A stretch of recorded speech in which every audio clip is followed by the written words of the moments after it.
I subscribe to this online magazine, or actually more like a newspaper, called The College Fix. And really, you should go in and subscribe to The College Fix. It's conservative, and it's student run, and they go in and they find examples of woke idiocy and they report on it. And some of this is going to make you a little angry. I'm sorry, but that's just the way it goes. Of course, Trump being elected has created a whole hornet's nest of this stuff. They're like stirring up a hornet's nest. And so we're going to be probably getting a lot more stories coming out from university campuses. Now, I do have a lot of background in academia. I have served as a professor. Well, let's just say an adjunct professor and lecturer, not a full professor. Okay, I want to be careful about that. And I have served in administrative functions at universities as well. I know universities pretty well. So none of this really surprises me, but still, it's pretty wild what's going on out there. North Dakota State University removes diversity engineering page that said deadlines harm minorities.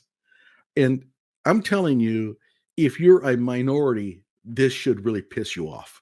It really should. I don't think white people should be pissed off at this as much as minorities, but let's go ahead and read this. The writer is Maddie Trulick out of Boyce College. Again, this is a college-run newspaper, so all of the writers are pretty much college students.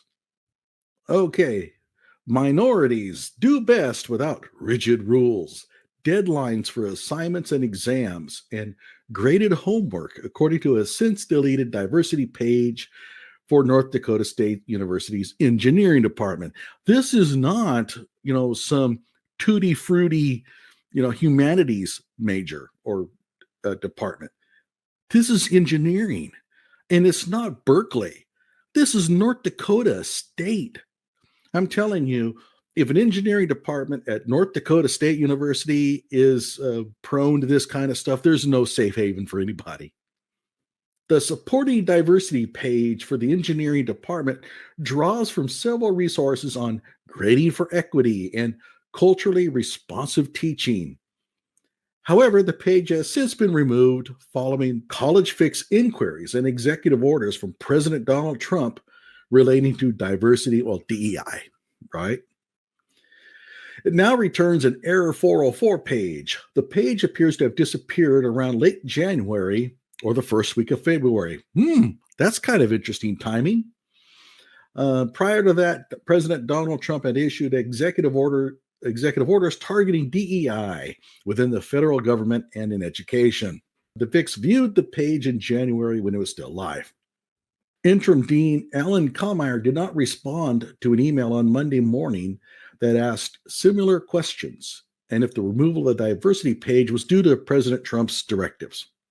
The university's page, which highlighted of the college's Bronze Award from the American Society for Engineering Education, and I know about the ASEE, I did not know they had a diversity recognition program.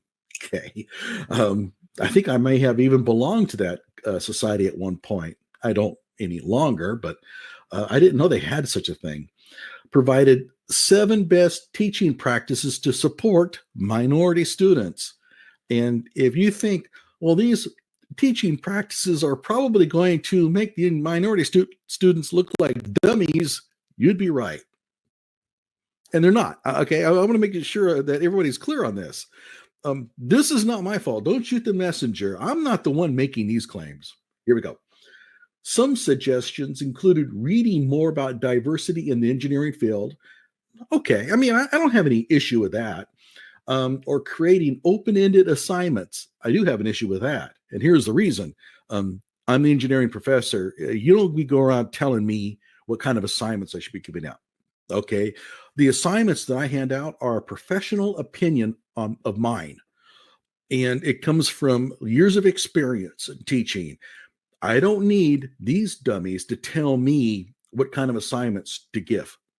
And keep in mind, if they want to tell me that, then I want them to show me evidence that they're better at assigning engineering assignments than I am.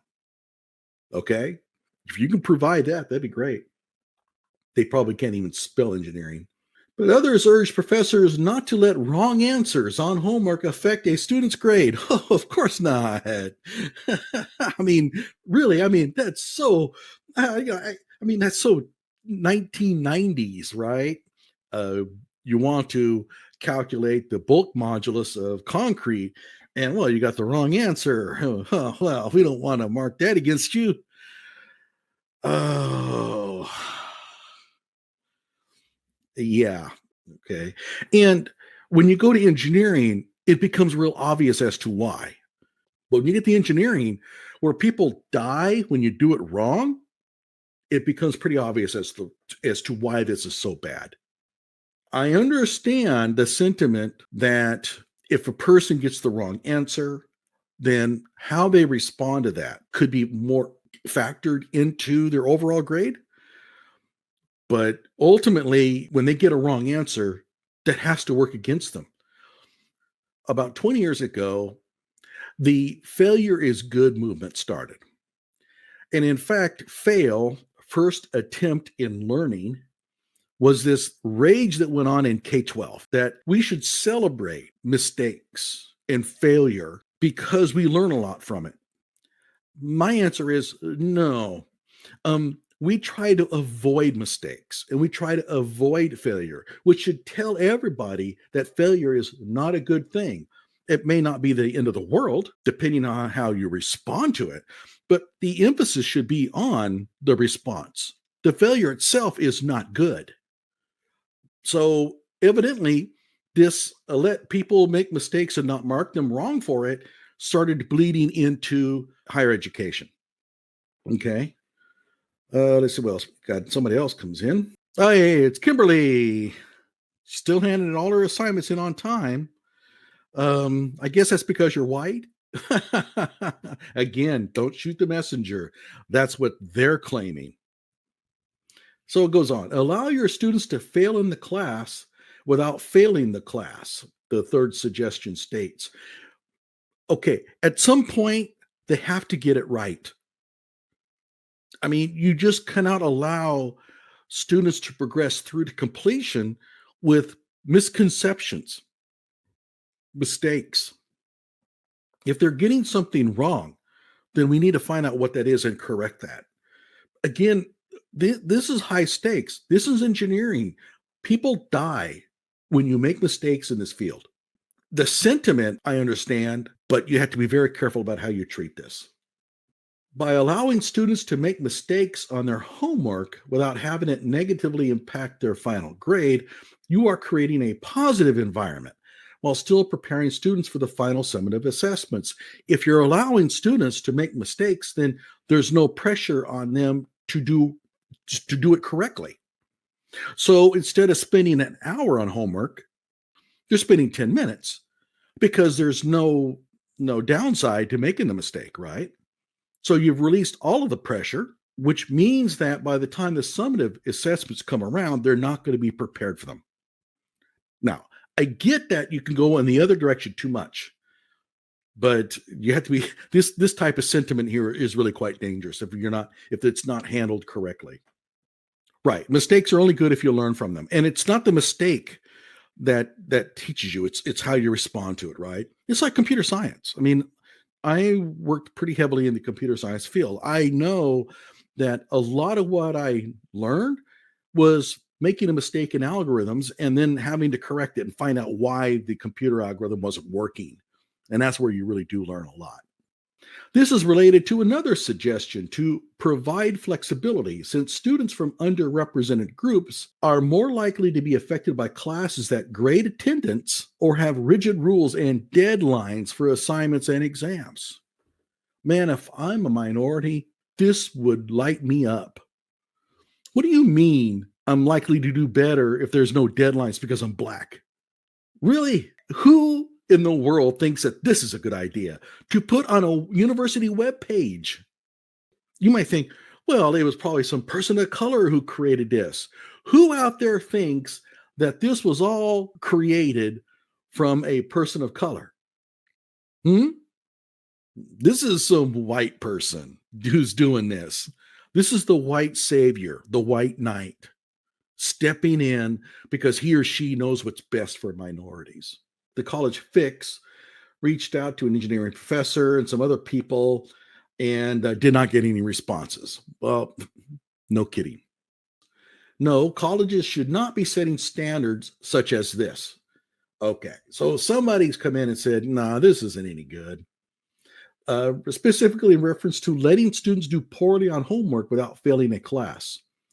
He said such rule is an example of the soft bigotry of low expectations. Absolutely. Butcher said professors should be holding students to high standards by making them accountable for their work. And again, I want to emphasize you can go over too much with this, right? You make a mistake on an assignment and you get a 0 or something. I mean, you can go too far with this kind of stuff. But at the same time, this sentiment that I'm seeing here is really dangerous. Criticize the idea of open-ended assignments for engineering students. Students should have specific instructions. And here it comes down to this. If I'm teaching mechanical engineering, I know what mechanical engineers need to be able to do in the real world. There's a specific set of skills and concepts that they have to learn. That's going to be expected of them to be a professional engineer. If you create open-ended assignments, there's a very strong chance that the assignments that they create on their end are not going to span the space of that skill set. The other problem with open-ended assignments is if I have 20 students in my engineering class, I have 20 different types of assignments to grade each week. What that means is each one is going to be graded less in-depthly than before. So one of the reasons why it's good to have a standard set of assignments is you can grade each student's their contribution more in depth. You can then see which student is doing better than the other. But if you have 20 unique assignments, you're going to be grading a long time. So what do professors do then? Well, they just grade it by the weight, right? Oh, this is really heavy, a lot of pages. Okay, give that a B. And that's what happens.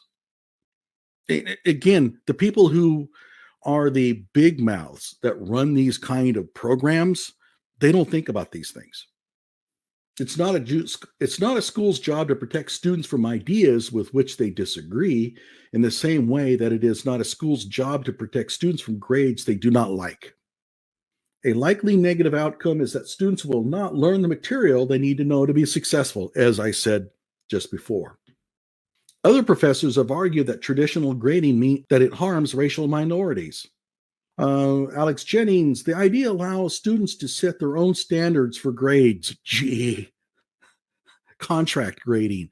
So what is contract grading? And this comes from out of K-12. They used to have what they call, well, they still have them, individualized education programs, IEPs.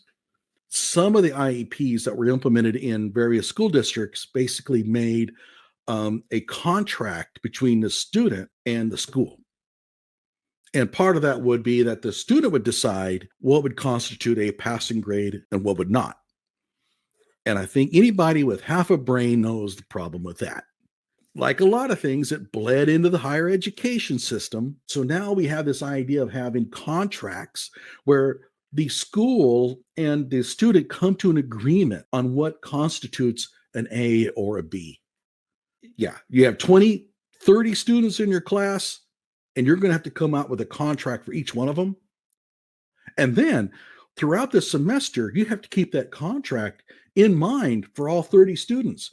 So your class management has now become a nightmare. I don't know why professors and educators and teachers fall for this crap, because it makes their jobs harder. My fundamental rule, I trained to teachers. My fundamental rule was, number one, don't make the job of the teacher harder. Your training should make it easier on the teacher. And if it doesn't, they're not going to implement it. And they won't. Who originally said soft bigotry of low expectations? I'm thinking maybe W. Bush. I don't know. It goes on, traditional grading systems don't typically have much room for alternative ways of knowing or learning styles. Learning styles has already been debunked. There is no such thing. Well, put it this way, no one has ever found a way to teach to a person's individual learning style. There's no research that supports it. So they only really, and by the way, learning styles was a big deal about 30 years ago in K 12. You don't hear about it anymore. Why? So many papers came out and showed that there was really no such thing. Oh, it says here, if you aren't a white, cisgendered, able bodied, and minded person, things are going to look different for you. Okay, enough of this crap. I can't deal with this anymore. Let's go on to the next one.